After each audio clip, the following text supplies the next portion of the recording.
think where I left off yesterday was leaving junior high, going into high school, um, moving to Shakota, kind of going full circle from where I started at. I didn't know this, but I later found out that that's where my mother was when she ran away and where my father was.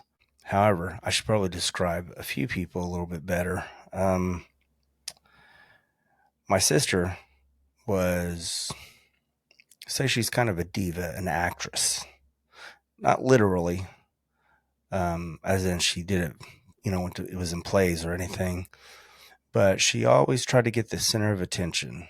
She always wanted to be the spotlight, um, and not in a good way. I mean, she didn't try to appease people good way. She always wanted people to give her sympathy, um, and she always wanted to act like she was our bosses. She was the oldest, but it went a little further than that. I mean, she was only a year and a half older than me. Uh, she's my only full-blooded sister or sibling.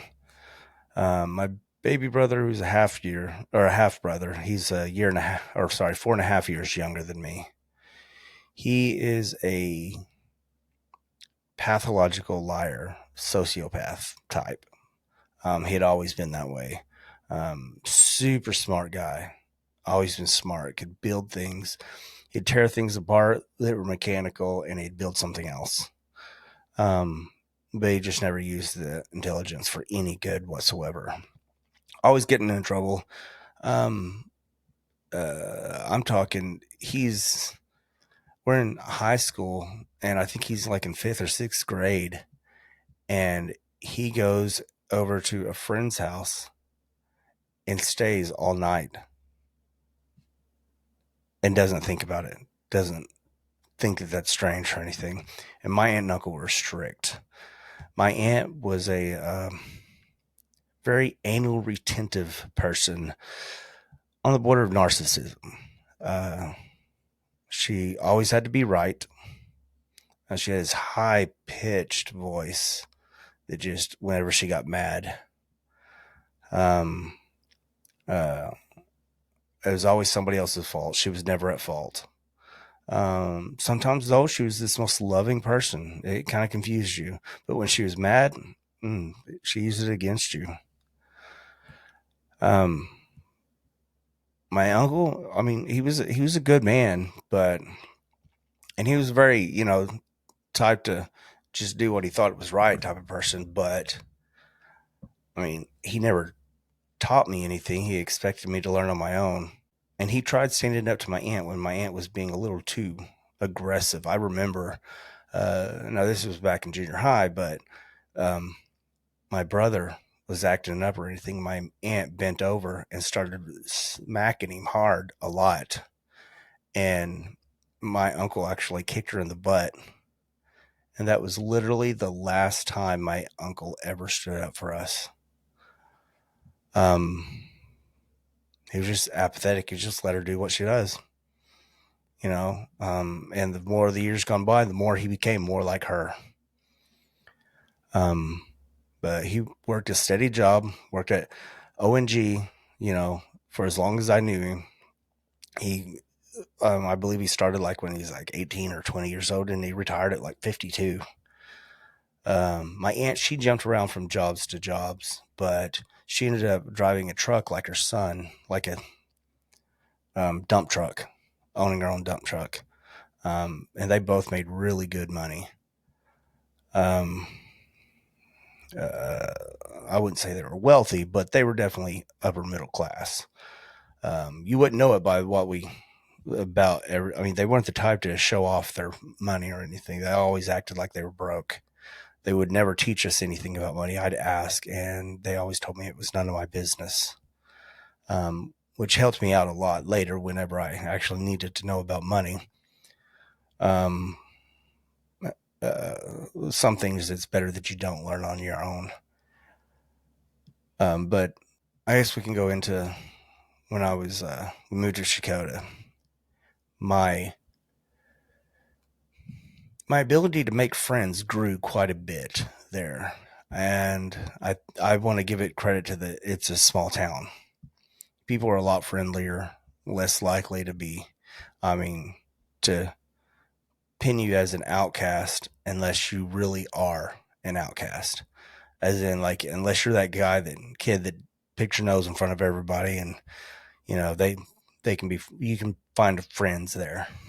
And even them kids had friends. Um, it is just the way it was in a small town. And I was already wore cowboy boots, so I fit in. I still didn't talk much, but I tried out for the baseball team. Well, I say try out again. Again, it's not a tryout. You just get on the baseball team, and I had as much experience as, well, I had less experience than a water boy, way less. And my coach knew that, and he hated that. He didn't want me to be on the team. In fact, his exact words was, uh, "People are usually quitting playing baseball at my age, not starting baseball." He said these kids that are on the baseball team have been playing since they were, in, first grade. And here I am trying to start up, thinking I can actually do anything. And he was right. I sucked. I mean, it was embarrassing how bad I could throw a ball. I couldn't throw 10 feet and hit anybody. I really sucked at it. I had no athletic ability. Uh, I didn't have anything. I wasn't really strong. I was tough, but not strong. I mean, I was a small kid. I think I weighed like 115 pounds my freshman year, if that. And then, but I had heart, and I tried. And Coach Clover, he was he was a football coach and a baseball coach. I think he was an assistant football coach and the actual baseball coach. And he had his coach Glover was his name, and then his assistant coach was Coach Minnick. Coach Minnick had this more military style about him. He was a short guy, but very. He was nicer to me, but still, sarcasm was his language, and of course, it was Coach Clover's too. But they liked to pick on me. They were trying to get me to quit, and they didn't know me. I wasn't going to quit. I always sat on the bench. Well, I say that I actually played quite a bit my first year because they didn't have a whole lot of players. Our baseball team sucked. We had good players that were on the team. They just did not know how to play together. And of course, according to Coach Clover, that was the players' fault. Um, but I tried. I worked hard at it. Um, and I still couldn't swing at the ball though. But I got on base a lot. I wasn't scared to get on base. And I had a problem with whenever, he put me in the uh, right field, and when the ball would come to me, I'd run up and then realize it was actually further back. So then I had to turn around and run further back. I just could not judge distance at all. Um, I don't know if I had problems or not. I just couldn't judge distance. But I kept trying. I kept going to it, and I kept practicing. During the summer, I worked a summer job working with people on the lake that were like fixing their house, stuff like that. I was doing odds and end jobs, and I was also practicing baseball and working out. That's all I ever did. But I also had my first girlfriend in my freshman year, and she was actually fairly attractive. Um, she didn't go to the school that I went to, but I met her at a church. I got invited to Hope Baptist Church. I didn't know anything about church other than what I'd been privy to growing up when people would invite me to church.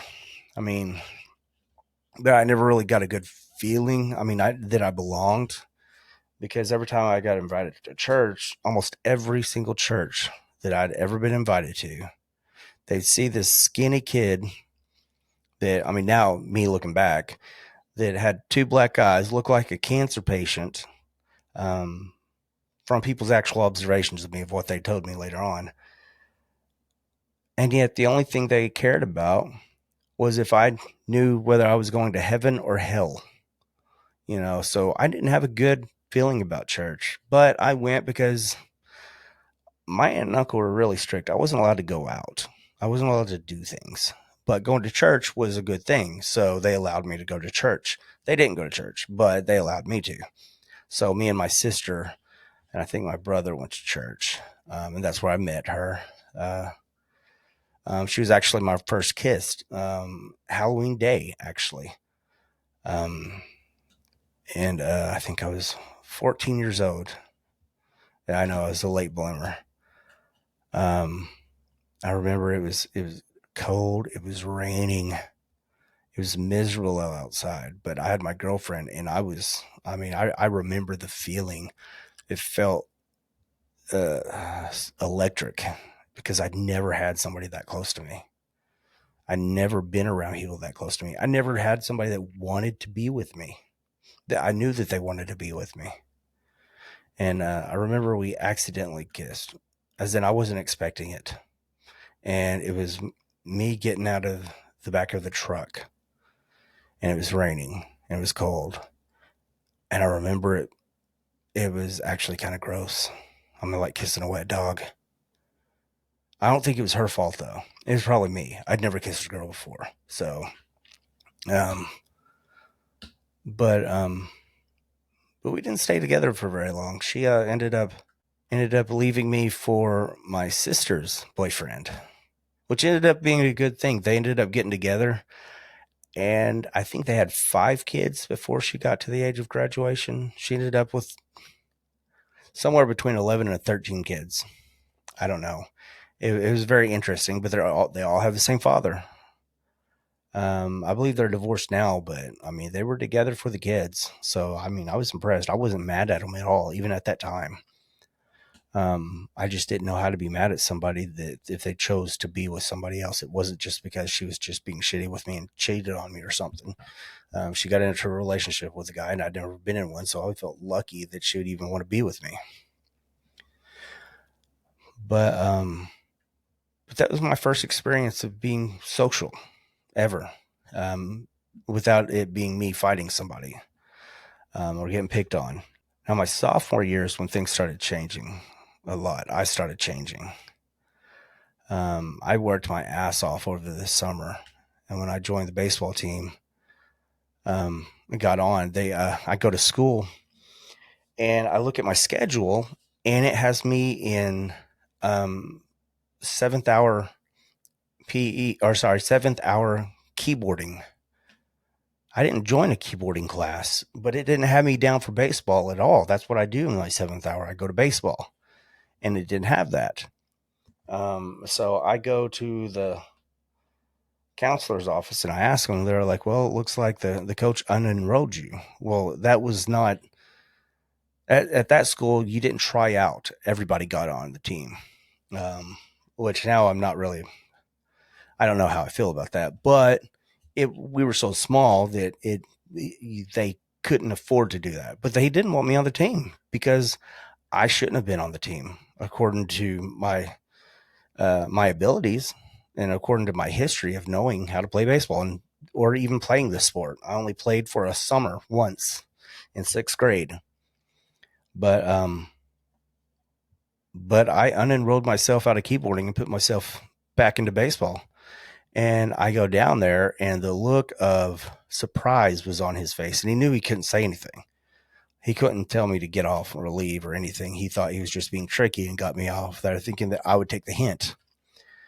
I didn't take the hint, and I tried harder, and he tried harder to get rid of me. I'd done so many laps all the time. Anything that he thought wasn't good enough, I ended up getting in trouble. Well, I got to where, you know, the year before, I couldn't throw um, from, like I said, 10 feet to where I could throw from the um, home plate and actually hit the center fielder. I mean, I got pretty decent at it, and I got better at batting. Not that great still, but better. I was still scared to swing the bat.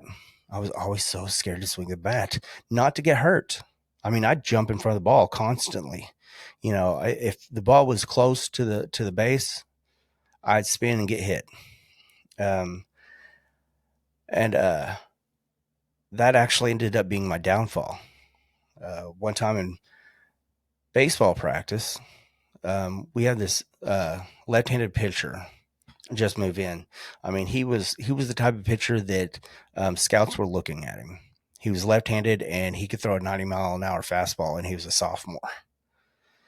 And I remember I was up to bat with him, and he threw a fastball, and I turned, and I can even remember where I was. It was on the inside um, batting cages, and I turned, and it hit me in the ball of the back. And from that moment on, my legs just were numb.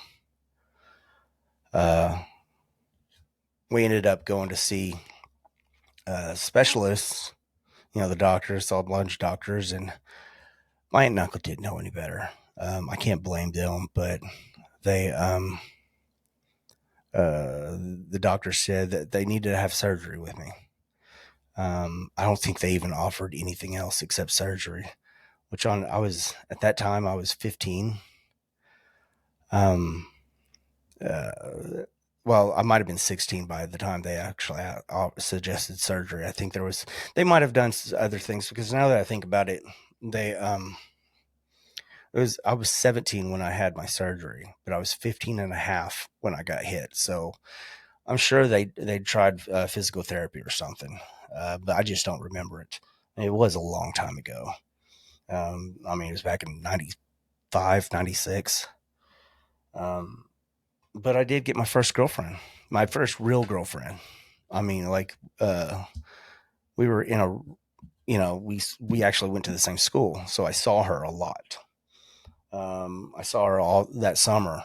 I mean, the summer of my sophomore year, it was just, she was older, so she was driving a car. And I, she worked at McDonald's and stuff, and she was a smoker, which, uh, I thank God things don't always end up the way you think they're going to end up, but I thought I wanted to be a smoker, so I tried smoking. Um, but I mean, I fell in love with her, deeply in love, and we never argued, never fought. I didn't know we didn't argue, didn't fight, because I didn't allow an argument or a fight. It was like whatever. I was a yes man. Um, I just wanted. I was just happy that she wanted to be with me. Uh, we spent a lot of time together, but she was also my sister's best friend, which ended up being the downfall of a lot. My sister was confiding into my girlfriend at the time and told her that my aunt was a bitch. Well, my aunt finds the letter, and Melissa didn't say that my aunt was a bitch. She said, yeah, but that's all my aunt needed. From that moment on, she wanted me to leave her. I shouldn't be in a relationship with somebody that would call my aunt a bitch. Which she didn't. She was just being a friend, but it doesn't matter. I mean, even now, looking back at it, I'm like, it shouldn't have even mattered. So what? You don't like her. But they told me I was no longer allowed to see her. I I didn't say anything. I didn't say I was going to continue to see her, but I did. I kept seeing her. Anything. I mean, seeing her, I'd go visit her. Um, at her after work, I would, But then my aunt had substituted teaching at the school, so she knew the teachers. So the teachers started telling her when I would be with Melissa, and so we had to start being sneaky about it. Um, and it just, I mean, it sucked. It was like a Romeo and Juliet thing in our heads, that we weren't allowed to see each other. Um, and I was, you know, I if I hadn't been so averted from love, I probably wouldn't have fought so hard. But this was my first taste of what I thought love was. And so I didn't want to give it up. Nobody could make me. And so I'd do anything, and that wasn't in my nature to break rules and stuff. It, I I mean, I wasn't a Mr. non-rule breaker kind of person or anything. But I usually did what I was told. I listened to people, stuff like that. Um, but actually, I guess I was Mr. Follow the Rules guy. And then when they did that, I mean, and they'd catch us, they'd ask me, "Are you still seeing Melissa?" And I'd say, "Yes." I wasn't going to lie. I know most people do, but I wasn't going to. And I'd get in trouble. I remember I got trouble so bad once that, this is after my back was injured. I hadn't had surgery yet. My aunt actually picks up my Bible that was right next to my bed and hits me in the back with my own Bible. Um, I mean, she'd lose her temper on me constantly. And it didn't help any, my brother being the way he is. So, I mean, they had it rough. I mean, it wasn't, they weren't just bad people. They weren't really bad people. I mean, they just weren't the right people. They, I mean, they still let us know constantly, especially when we got in trouble. They're like, "You're just a guest in this house." It was a constant feeling. You're just a guest, you know. But then they'd wonder why I didn't want them to adopt me, because there was a time that they asked if I wanted to be adopted, and I said no, and it probably hurt their feelings. But I couldn't see myself being adopted by anybody. I had a mom and dad, I just didn't know them, and it just doesn't make sense to me. Pretending. Now, if I didn't have parents, you know, then that'd be different. But I did, well, sort of. Anyway, sorry, this is a lot harder than you may think. Uh, One night, I let me try to be a little more in order. My my brother actually one night was getting in trouble, and it sounded horrible. There, me and my uncle and my little brother was outside, and it sounded like he was beating the hell out of him. And I was losing it. I could hear the violence, and I just couldn't handle it. And I went outside, and then I see my uncle coming straight towards me, so I take off running. Um, and hey, and I stop because I don't want to run away or anything, because he tells me to stop. And then, well, I slid on the ground. Sorry. Yes, we were running. I run across the ground when I slid, and I actually ended up busting my whole hand open. And my uncle catches me and just starts knocking the shit out of me, open handed, but he was just hitting me.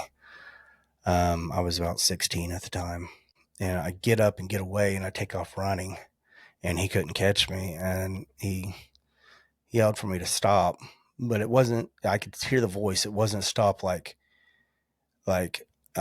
you better stop or I'm going to beat your ass. It was stop like he started crying. And that was the only time I'd ever seen my uncle cry, and he actually started crying, and I stopped, but it still didn't change. I mean, nothing really changed. A little bit later, my brother, who was always in trouble, always lying and stuff, we found out that my nephew, well, we call him my nephew, but it's actually my aunt's daughter's son. But it's not by relation. So technically, you could say he's a cousin removed, but we called him my nephew just because we called her daughter my sister. Um, and I always got along with her. But I guess my brother got curious one day in the back bedroom and had him take down his clothes so he could see his penis. I don't know if he molested him or not, but my brother got kicked out of the house at that point, and I believe he was in sixth grade. Um, he might have been younger than that. I don't know. He was 11, but he he gets he gets kicked out and moves in with my step grandmother, who lived not too far away, about 10 miles away. Ironically, everybody that was a part of this lived close by. I'd actually found out later that my mother did and my father did, that they didn't all live very far away from me. Um, which is actually hurt more. um, because I remember I got a job at Sonic Drive-In when I was 16 years old. My first day at Sonic Drive-In was 4th of July. 4th of July is the busiest day for Sonic, the busiest, bar none. And that's my first day. And I remember the manager picking me up and throwing me out of the kitchen, because I was screwing everything up because I didn't understand orders. When I saw something that said, uh, uh, junior cheeseburger, ketchup only. So I and it said 10 junior cheeseburger, ketchup only. Well, it was one ketchup only, and so yeah, I screwed up, but I didn't know any better. But I learned a valuable lesson. I actually 3 months later, I get a couple months. They tell me if I don't straighten up, they're going to fire me. And then a month after that, I become a shift manager. I can learn. Just sometimes takes me a little bit longer. Uh, but I, now my brother is living with his grandma. My sister, I don't know what she's doing. I don't even know if she has a job. I can't remember. Um, but she ends up leaving a note for my aunt and uncle saying that she was leaving. She was 18 years old. So they couldn't do anything about it. Technically, I mean, she was an adult. Even if they could, they weren't going to do anything because she's an adult. She can actually rent her own place and stuff. Um, but I didn't even know she was going to do that. I had no idea. So I had a truck that it was like a $600 truck. It was a straight six Ford, like a '79 Ford with a straight six, and every rod was knocking. And it had a apparently the person who owned it wanted a moonroof in it, so they cut out a hole in the ceiling and put the one out of an RV in it. Um, but I learned a lot about working on vehicles at that time. My uncle would, if I remember my AC and everything going out, and so my uncle goes to the salvage yard and buys two of them that are not alike and aren't alike that one. And he told me to make it work. And I did. I figured out how to make it work. And so I learned a lot. I learned how to change alternators and stuff. And of course, 6 months later down the road, I'm driving on I-40, driving from Water Road, headed to, I can't remember, work or school. I wasn't allowed to do anything. So if I could go out at that age, I could go out one night a week. And if I happen to work on that night, like I could go out either Friday or Saturday, but if I work nights on both of them or one of them, I can't go out the next night. It wasn't fair, but I remember driving and my rod, instead of shooting straight up, it shoots straight down into the oil pan, and it drops the transmission and it locks the rear end. And so everything just quits right then. So that vehicle was done with. But my sister had a 93 Corsica, I believe. Yeah, it was a 93 Corsica. This was in 1996. And so they gave it to me. Of course, I had to make payments on it and everything. And and so but I wasn't. My relationship with my aunt and uncle didn't improve because they left, because I was still seeing Melissa. They still was stern about it. In fact, they were so stern about it during prom, during my junior prom. They said the only way I could go out with Melissa to junior prom was if I go on a date with somebody else. And so I asked a friend of mine It obviously wasn't anything. I didn't think so. Looking back, she might have not known or understood what I was trying to say because I might have not been clear. But I take this one friend of mine out. We go to this um, Mexican restaurant. I absolutely hated it and everything. Wasn't comfortable at all because I, of course, wanted to be with my girlfriend and wasn't allowed to. But since I went on this date, I was allowed to go to prom with Melissa. I had a blast. You'd think we would have, had sex by now or something, but we haven't. I'd messed around with her, but she had still never really messed around with me. Um, but um, but that didn't matter to me. I didn't even think about it. I mean, I thought about it like a kid does, but I didn't think about it in terms like, well, if this doesn't happen, I'm leaving, kind of thing. I was just happy somebody wanted to be with me, and at that time, she was my world. So I thought. Um, One night though, um, a few months later, she's at work and she works at McDonald's, which is on the east side of town, and I work at Sonic, which is on the west side of town. Sorry. She works on the north side and I work on the south side, like north east, and I work on the southwest kind of area. Anyway, and we live west. So there's no reason in hell that I would ever pass by her work. Well, I'm getting off work one day and I go see her at McDonald's. Well, I ended up staying there a little too long, and so I'm hauling ass. I mean, I'm driving fast. Um, and I take the exit off of 69 onto I-40, and I'm turning, and I take the turn too wide, end up hitting the the um the curb, and it instantly bends my wheels, and I just start sliding that way, and I missed by feet being off of that on ramp. If I would have just been a few more feet further ahead, nobody would have ever known. But we've ended up, my aunt and uncle came looking for me because that was a time before cell phones. So they came looking for me, and they asked what happened, and I lied because I knew I was going to get caught. But I say I lied. I was very deceptive in my speech.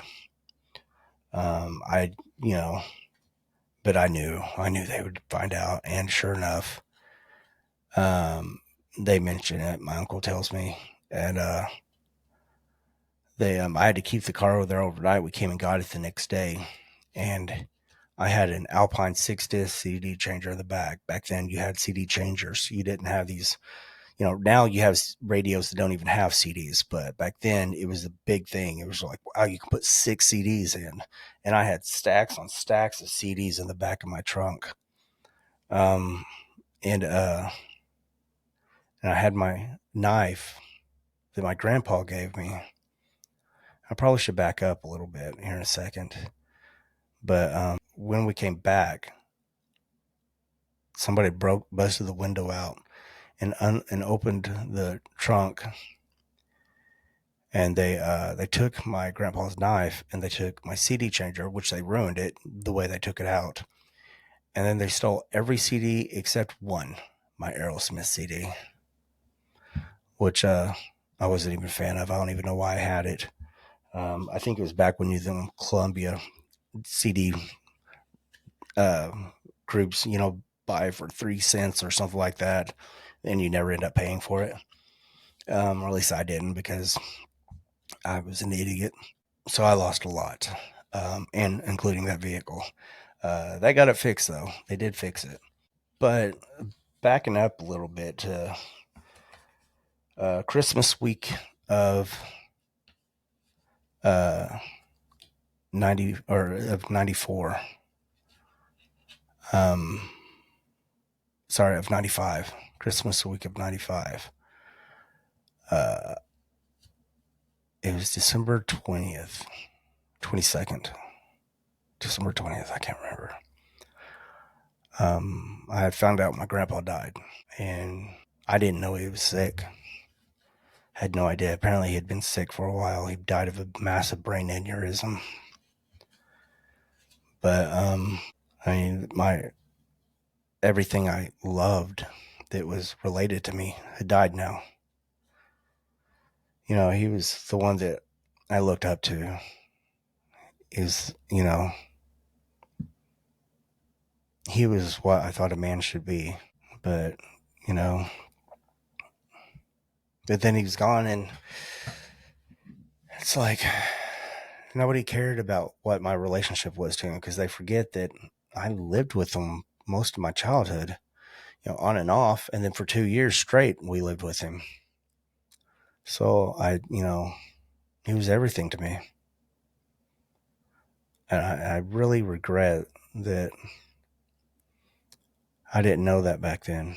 I was in so much self-defense mode that I just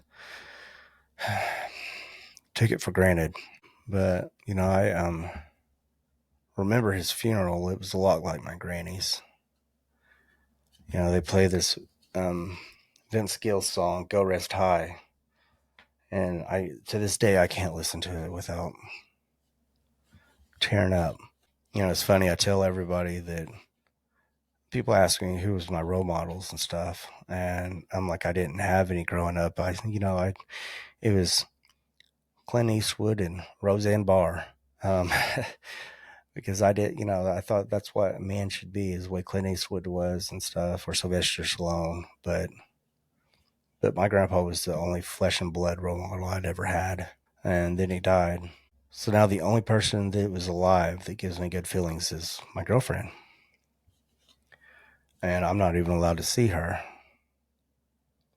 But my grades were actually doing all right. I think I had a 3.5 average GPA, and I didn't even do schoolwork.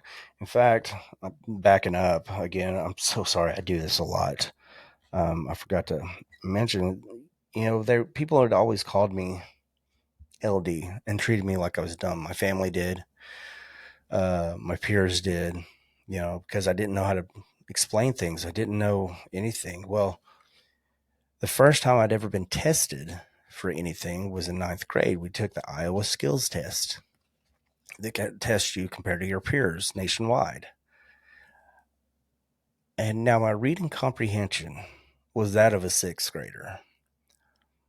But I only took half the test because I kept on rereading everything. But my writing comprehension was seventh grade, second semester college student. Sorry, seventh year, second semester college student. I was very articulate in writing.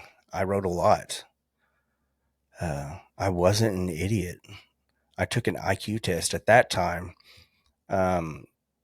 It was 134. Yeah, 134 was my IQ, which was the lowest IQ I'd ever had because I've had to take a couple of them later. One for college and one for a job, a police officer job. And each time your IQ will be different because you're at a different level in your life. So it's saying how much are you advancing. But basically, I wasn't an idiot. And, my science was well above everybody else. Everything was except for my reading comprehension. So I could actually say I wasn't stupid. And they weren't so big about homework as they were about your tests. So that's why my GPA was a lot higher. One day, though, I just get tired of it because since my sister was gone, now my aunt and uncle don't go to my choir concerts anymore because my sister doesn't go because she was in choir with me, and I wasn't in baseball anymore. And I actually had to go to my coach. I think I forgot to finish that story. I had to go to my coach because I had to quit baseball. And I went up to him and I said, "Listen," I said, "I have to quit because of my back, because of an injury. I don't want to quit." I was like, "But I just wanted to tell you that I am not quitting because of you, that you did not win." And, and I left, and the look on his face was like, and actually after that, Coach Minnick, I later met in college, ended up being a math instructor of mine, was really polite to me and everything. I mean, he seemed like he respected me. Coach Clover never respected me because I proved him wrong. Because I actually got better at baseball, and I played less. That was what the irony of. I played less because I proved him wrong, and he had enough players now. He didn't need me, so he would bench me any chance he got. Um, but I still tried. I proved to myself that I'd keep going. Like when he had his run, I just wouldn't slow down. I wouldn't stop. Push ups, I'd keep going. Lifting weights, I mean, I just keep doing it, no matter how bad it hurt. I remember, when I was having to do pull downs, I had to have him hold me down while I was doing them because they were lifting me up because I was too small. I really tried, but in the end, my back did me in. So I ended up being scheduled for surgery. But before I went to surgery, I got invited and nominated to be in Boys State, Oklahoma Boys State. It's some government thing. I don't know. It's supposed to teach you about government, and we're gone for a week.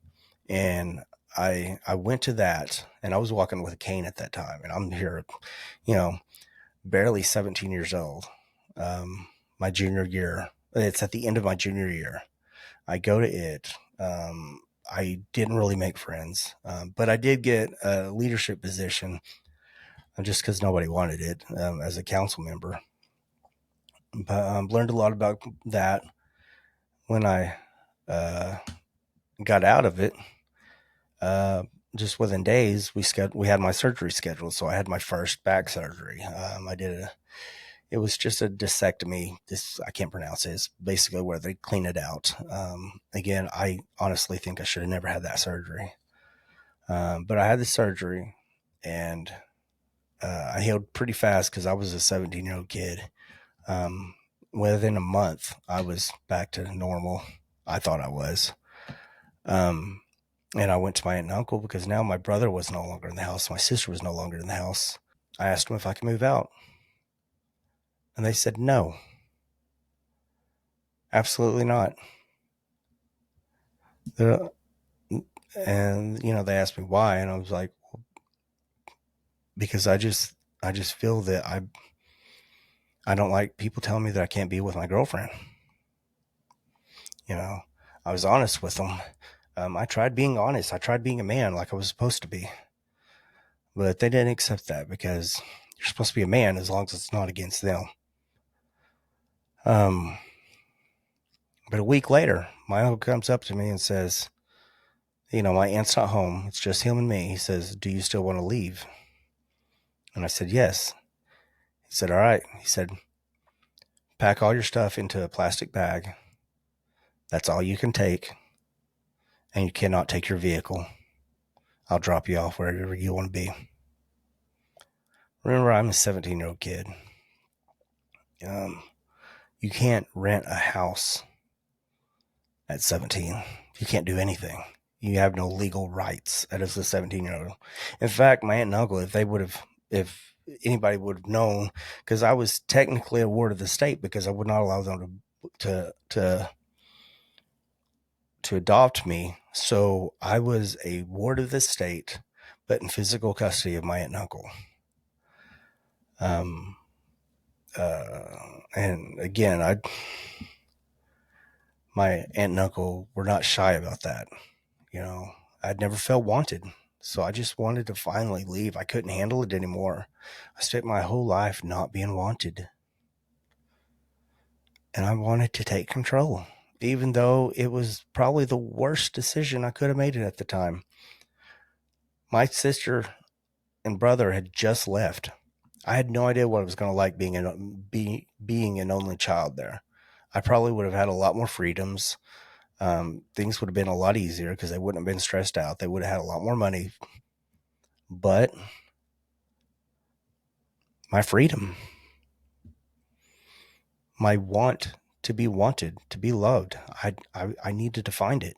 And so I packed my bag, my trash bag, and my uncle dropped me off at a place in Eufaula that a friend of mine that I worked with had set up for us because he had a friend that was 18. He was 17. I was 17, and this friend was of ours was 18. I didn't know the friend. I think he was 18. Actually, you know what? I think he was 21 because I remember him able to go buy beer. But in that area, as long as you look low enough, you can usually get away with it.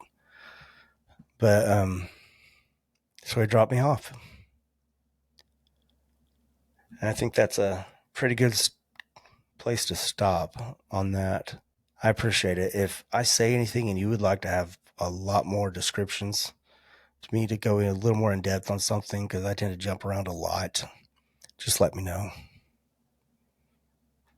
Thank you.